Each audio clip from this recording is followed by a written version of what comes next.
Deuteronomy chapter 16. The Passover. Observe the month of Aviv and celebrate the Passover of the Lord your God, because in the month of Aviv he brought you out of Egypt by night. Sacrifice as the Passover to the Lord your God an animal from your flock or herd at the place the Lord will choose as a dwelling for his name. Not eat it with bread made with yeast, but for 7 days eat unleavened bread, the bread of affliction, because you left Egypt in haste, so that all the days of your life you may remember the time of your departure from Egypt. Let no yeast be found in your possession or your land for 7 days. Do not let any of the meat sacrificed evening of the first day remain until you must not sacrifice the Passover in any town the Lord your God gives you, except in the place he will choose as a dwelling for his name. There you must sacrifice the Passover in the evening, when the sun goes down, on the anniversary of your departure from it. Roast it and eat it at the place the Lord your God will choose. Then in the morning return to your tents. For 6 days unleavened bread. On the seventh day, hold an assembly to the Lord your God and do no work. The festival of weeks. Count off 7 weeks from the time you begin to put the sickle, the standing grain. Then celebrate the festival of weeks to the Lord your God by giving a freewill offering in proportion to the blessings the Lord your God has given you, and rejoice before the Lord your God at the place he will choose as a dwelling for you, your sons and daughters, male, female servants, Levites in your towns, and the foreigners, the fatherless, the widows living among. Remember that you were slaves in Egypt, and follow carefully the festival of tabernacles. Celebrate the festival of tabernacles for 7 days after you have gathered the produce of your threshing floor and your winepress. Be joyful in your festival, you, your sons and daughters, the male and female servants, and the Levites, the foreigners, the fatherless, and the widows who live in your towns. For 7 days celebrate the festival to the Lord your God at the place the Lord will choose. For the Lord your God will bless you in all your harvest and in all the work of your hands. Your joy will be complete. 3 times a year, all your men must appear before the Lord your God at the place he will choose, at the festival of unleavened bread, the festival of weeks, and the festival of tabernacles. No one should appear before the Lord empty handed. Each of you must bring a gift, proportion to the way Lord your God has blessed you. Judges. Appoint judges and officials, each of your tribes, in every town the Lord your God is giving you, and they shall judge the people fairly. Do not pervert justice or show partiality. Not accept a bribe, for a bribe blinds the eyes of the wise, twists the words of the innocent. Follow justice and justice alone, so that you may live and possess the land Lord your God is giving you. Worshipping other gods. Not set up any wooden Asherah pole beside the altar you build to the Lord your God, and do not erect a sacred stone, for these the Lord your God hates. Deuteronomy chapter 17. Do not sacrifice to the Lord your God an ox or a sheep that has any defect or flaw in it, for that would be detestable to him. If a man or woman living among you in one of the towns the Lord gives you is found doing evil in the eyes of the Lord your God, in violation of his covenant, and contrary to my command, has worshipped other gods, bowing down to them, or to the sun, or the moon, or the stars in the sky, and this has been brought to your attention, then you must investigate it thoroughly. If it is true, and it has been proved that this detestable thing has been done in Israel, take the man or woman who has done this evil deed, your city gate, stone that person to death. On the testimony of two or three witnesses, a person is to be put to death, but no one is to be put to death on the testimony of only one witness.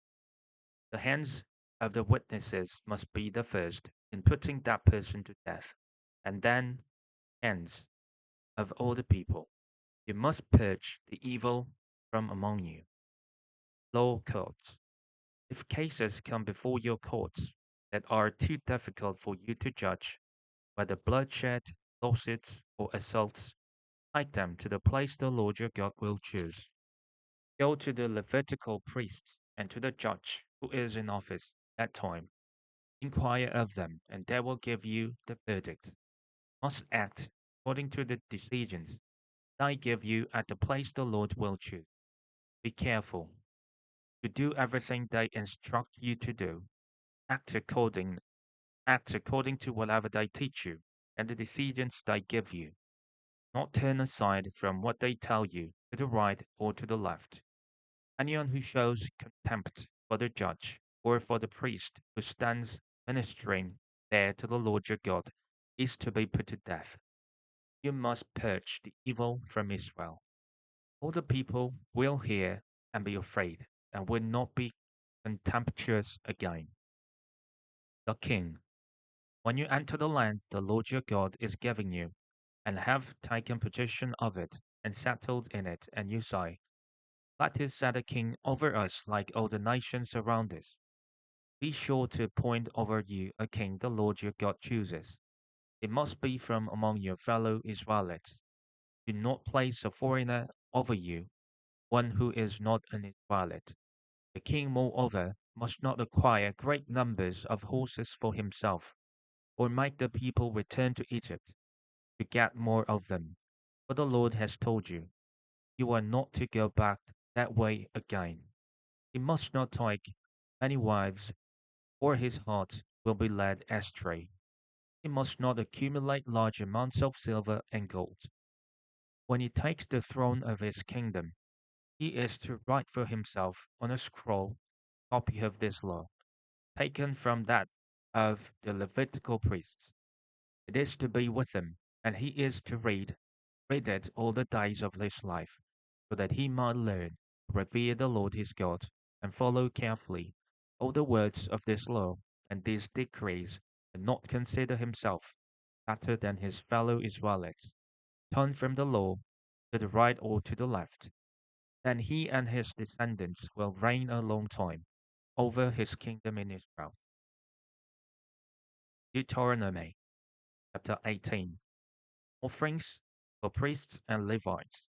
The Levitical priests, indeed, the whole tribe of Levi, ought to have no allotment or inheritance with Israel.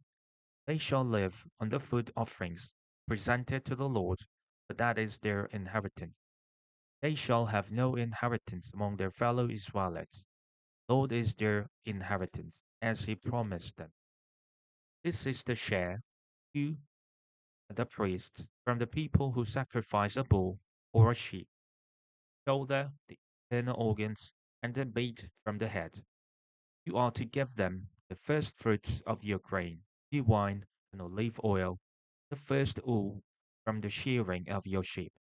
For the Lord your God has chosen them and their descendants out of all your tribes to stand and minister in the Lord's name always. If a Levite moves from one of your towns anywhere in Israel where he is living, and comes in all earnestness, the place the Lord will choose, he may minister in the name of the Lord his God, like all his fellow Levites, who serve there in the presence of the Lord. He is to share equally in their benefits, even though he has received money from the sale of family possessions. Occult practices.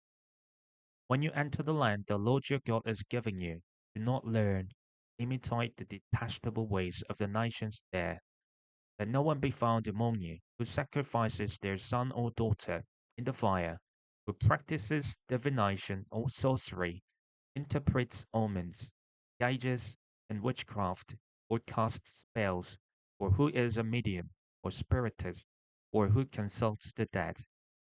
Anyone who does these things is detestable to the Lord. Because of these same detestable practices, the Lord your God will drive out those nations before you. You must be blameless before the Lord your God. The prophet, the nations you will dispossess, listen to those who practice sorcery or divination.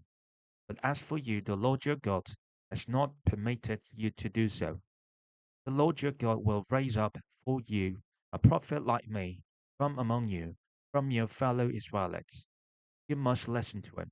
But this is what you asked of the Lord your God at Horeb on the day of the assembly, when you said, let us not hear the voice of the Lord our God, nor see this great fire any more, or we will die. The Lord said to me, what they say is good. I will raise up for them a prophet like you from among their fellow Israelites, and I will put my words in his mouth. He will tell them everything I command him. I myself will call to account anyone who does not listen to my words, that the prophet speaks my name. But the prophet who presumes to speak in my name anything I have not commanded, or a prophet who speaks in the name of other gods, is to be put to death. You may say to yourselves, how can we know when a message has not been spoken by the Lord? If what a prophet proclaims in the name of the Lord does not take place or come true, that is a message the Lord has not spoken.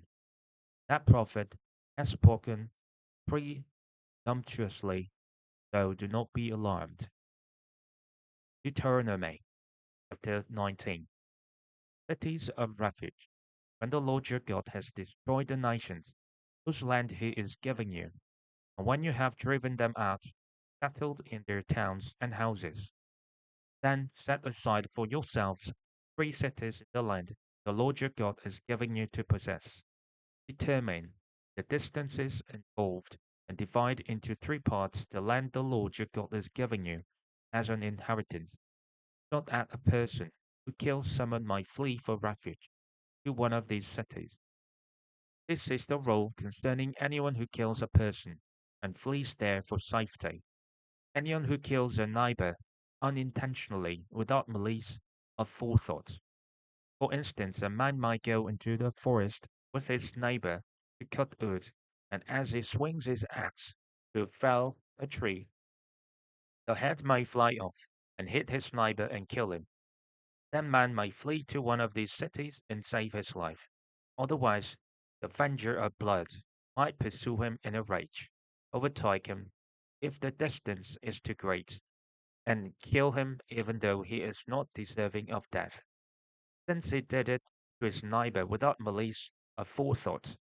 This is why I command you, set aside for yourselves 3 cities. If the Lord your God enlarges your territory, as he promised on oath to your ancestors, gives you the whole land he promised them, because you carefully follow all these laws, I command you today, love the Lord your God, and to walk always in obedience to him. Then you are to set aside 3 more cities.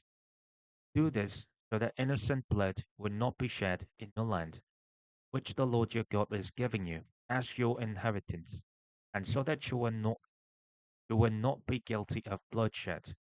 But if out of hate someone lies in wait, assaults and kills a neighbor, and then flees to one of these cities, the killer shall be sent for by the town elders, be brought back from the city, and be handed over to the avenger of blood to die. Show no pity. You must purge from Israel the guilt of shedding innocent blood, so that it may go well with you. Do not move your neighbor's boundary stone set up by your predecessors in the inheritance you receive in the land Lord your God is giving you to possess. Witnesses. One witness is not enough to convict anyone accused of any crime or offense they may have committed. A matter must be established by the testimony of two or three witnesses. If malicious witness takes the stand to accuse someone of a crime, the two people involved in the dispute must stand in the presence of the Lord before the priests and the judges who are in office at the time. The judges must make a thorough investigation. If the witness proves to be a liar, giving false testimony against a fellow Israelite, then do to the false witnesses at, as that witness intended to do to the other party. You must purge the evil from among you. The rest of the people will hear of this and be afraid. Never again will such an evil thing be done among you. Show no pity. Life for life, eye for eye, tooth for tooth, hand for hand, foot for foot.